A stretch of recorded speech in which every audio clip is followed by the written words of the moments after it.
हा व्हिडिओ ना अक्षय तृतीयाचा आहे आणि मी मस्त साबुदाणा बटाट्याच्या चकल्या केल्या. त्यानंतर अक्षय तृतीयानिमित्त मी आज स्वयंपाक केला तर पुरी, भजी, आमटी, भात आणि आमरस.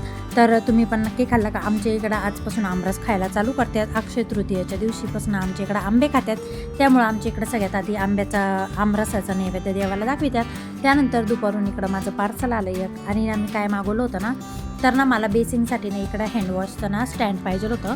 कारण की मी इतक्या दिवस ना बॉटल ठेवीत होते, पण त्या बॉटल खाली ना बेसिंगचं खूप पाणी साचत होतं. त्यामुळं ना मी स्टँड मागवलेले आहे आणि खूप छान क्वालिटीचा असं स्टँड आलेलं आहे मला.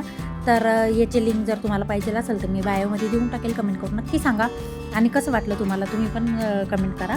आणि खूप दिवसापासून मला मागवायचं होतं, पण त्याचं काही मुहूर्तच लागत नव्हतं. शेवटी मी मागवलं आणि स्वप्नेल मला म्हटले तू काही पण मागवी, ती खूप महाग आहे. तर या विषयावर तुम्हाला काय वाटतं, छान आहे का मी काही पण मागविते का? ते आतमध्ये ना उघडायचं होतं, पण ते मला उघडत नव्हतं. त्याच्या आतमध्ये बॉटल होती. तर चला आजच्या व्हिडिओमध्ये एवढंच. भेटते तुम्हाला उद्याच्या नेक्स्ट व्लॉगमध्ये. तोपर्यंत बाय बाय. चॅनलवर नवीन असाल तर लाईक, शेअर, सबस्क्राईब आणि माझे व्हिडिओ तुम्हाला आवडतं का हे पण कमेंट करून नक्की सांगा. बाय.